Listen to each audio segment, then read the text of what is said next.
Olá, boa noite. Meu nome é Fran, curso Fisioterapia na Faculdade Metodista de São Paulo. E junto com a Joyce e com a Thalita, vamos apresentar hoje uma lesão por distração da junção crânio-cervical. A causa mais comum de lesões na junção crânio-cervical são as colisões de veículos motorizados em alta velocidade. E vamos apresentar hoje um desses casos. A nossa paciente tem 65 anos e gênero feminino. No momento do acidente, a mesma estava dirigindo o carro, na qual estava em alta velocidade e ocasionou a batida contra uma árvore. Epidemiologia. A incidência de lesão medular traumática no Brasil é desconhecida e não existem dados precisos a respeito da sua prevalência. Estimam que a incidência de traumatismo raquimedular no Brasil é de cerca de 6 a 8 mil novos casos por ano, sendo que destes, 80% das vítimas são homens e 60% se encontram entre 10 e 30 anos de idade. A maior incidência nesse grupo se dá pela maior exposição do adulto jovem do sexo masculino aos fatores como prática de esportes radicais, acidente de trânsito e violência interpessoal. Estudos em centros de reabilitação revelam que a maior parte dos casos de trauma na junção crânio-cervical está relacionada a acidentes automobilísticos, seguido por ferimentos decorrentes de projétil de arma de fogo. De acordo com os levantamentos realizados em centros de referência em traumatologia da cidade de São Paulo, foi observada uma diminuição progressiva nas taxas de lesão por acidentes automobilísticos, acompanhada por um aumento nas taxas de lesão por acidentes motociclísticos. Em minuciosos estudos, foi concluído que os principais agentes etiológicos foram os acidentes de trânsito e as quedas. Queixas e sintomas. Principais lesões. Luxação atlantoccipital. A grande maioria dos pacientes que sofrem esse tipo de lesão apresenta déficit neurológico de diferentes graus, desde parada cardiorrespiratória, cuja sobrevivência ocorreu graças ao imediato suporte respiratório, até quadros variáveis de quadriplegia. Lesão do ligamento transverso. O paciente pode apresentar déficit neurológico e dor cervical. Subluxação rotatória. Os pacientes geralmente apresentam dor e espasmos muscular na região cervical ou torcicolo nos casos mais graves. Fraturas do atlas. Presença de sintomas de insuficiência vertebrobasilar, tontura, vertigem, cefaleia, visão borrada, concomitantes à fratura do arco posterior do atlas. Fraturas do processo odontoide. Neste caso, as queixas dos pacientes são inespecíficas e representadas principalmente por dor occipital ou suboccipital, associada com espasmos musculares e diminuição dos movimentos na coluna cervical, de modo que o diagnóstico é realizado somente quando a possibilidade da ocorrência da fratura é lembrada e as radiografias são solicitadas.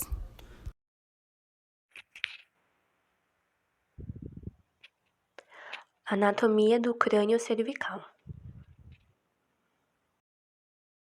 A junção crânio-cervical é formada por uma combinação de ossos da base do crânio, fossa posterior e das primeiras vértebras cervicais.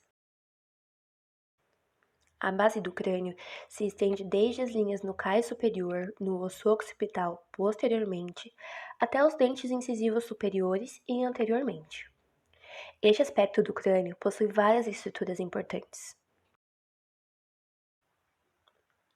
O osso occipital é um osso membranoso em forma de disco situado na porção posterior-inferior do crânio.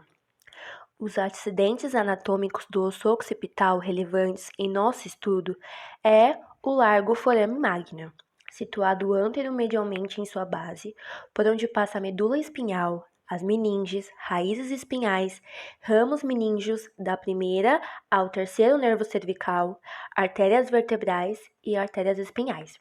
E os côndilos, que são duas formações ovuladas localizadas lateral-anteriormente ao forame magno e se articulam com a primeira vértebra cervical.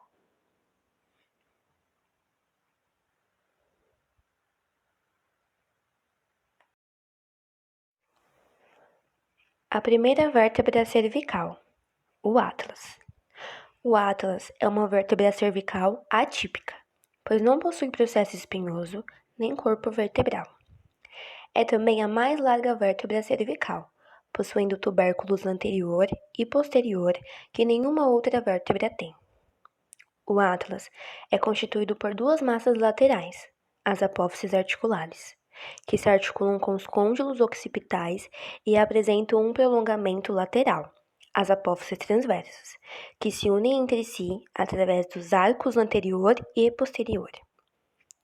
As apófises transversas são mais desenvolvidas no atlas do que em qualquer outra vértebra, possuindo um forame transversal dividido em 2 ligamentos transversos. A porção anterior é ocupada pelo dente do áxis e a porção posterior pela medula espinhal.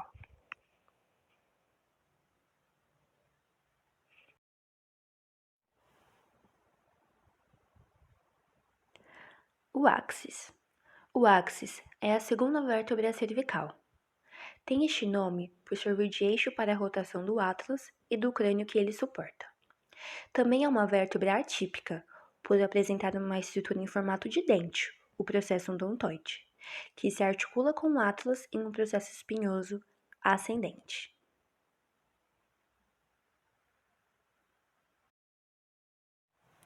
Bom, agora eu vou falar um pouquinho das articulações do áxis e do atlas. A articulação superior do atlas se faz com os côndilos occipitais, auxiliando na flexão e extensão. São responsáveis pela estabilidade dessa articulação as membranas atlanto-occipital anterior e posterior, que se inserem nas margens do forame magno e nas bordas dos arcos anterior e posterior do atlas, e os ligamentos atlanto-occipitais laterais, que se inserem no processo jugular do osso occipital e na base do processo transverso do atlas.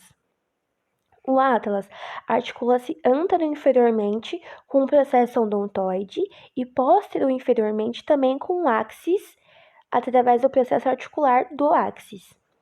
Essa primeira articulação é responsável pelo movimento de rotação da cabeça, sendo responsáveis por sua estabilidade os ligamentos alares, que se inserem de cada lado do ápice do dente do áxis, até a parte medial rugosa dos côndilos do occipital, e o ligamento apical do dente, que se estende do ápice do dente do áxis até a margem posterior do forame magno, entre os ligamentos alares. A segunda articulação auxilia na flexão e extensão do crânio. São responsáveis por sua estabilidade o ligamento atlantoaxial anterior, que se insere na margem inferior do arco posterior do atlas, e na face ventral do corpo do áxis, o ligamento atlantoaxial posterior, que se insere na borda inferior do arco posterior do atlas e na margem superior das lâminas do áxis, e o ligamento transverso do atlas, que se insere na região basilar do osso occipital e na face posterior do corpo do áxis. O ligamento transverso divide o anel de C1 em 2 compartimentos, que é o anterior, que é ocupado pelo dente do áxis, e o posterior, que é ocupado pela medula. O ligamento transverso do atlas e os fascículos longitudinais superior e inferior formam o ligamento cruciforme.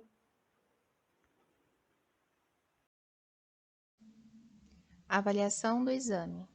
O exame foi realizado a partir de ressonância magnética. De acordo com o relatório médico das imagens, a articulação atlantoaxial está instável, com lesão ligamentar extensa, resultando em alargamento patológico das articulações atlantoaxiais, mediana e lateral, com ruptura dos ligamentos longitudinais superior e posterior neste nível.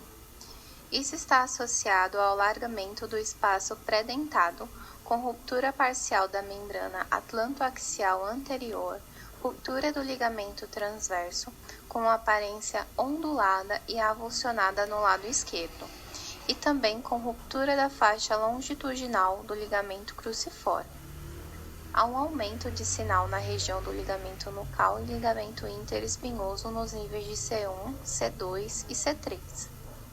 Como também há uma contusão hemorrágica associada e edema da medula espinhal, evidenciado pelo sinal de T2.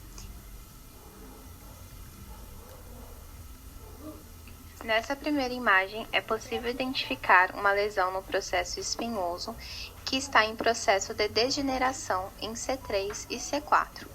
Porém, esse processo de calcificação já é algo que a paciente apresentou anteriormente ao acidente.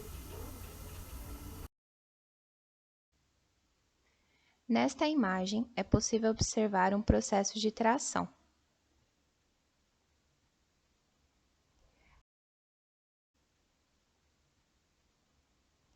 Neste corte coronal, é possível identificar que houve um distanciamento entre a vértebra C1 e C2.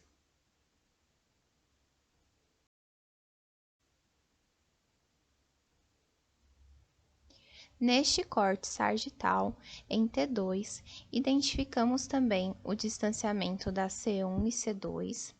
Na primeira seta, há uma presença de líquido inflamatório e na segunda seta, uma protusão.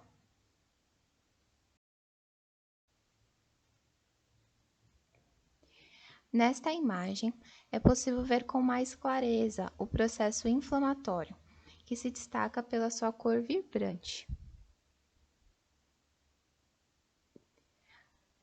Nessa sexta imagem, através deste corte coronal, foi possível visualizar a presença de sangue, como sinalizado pela seta. Pacientes que são acometidos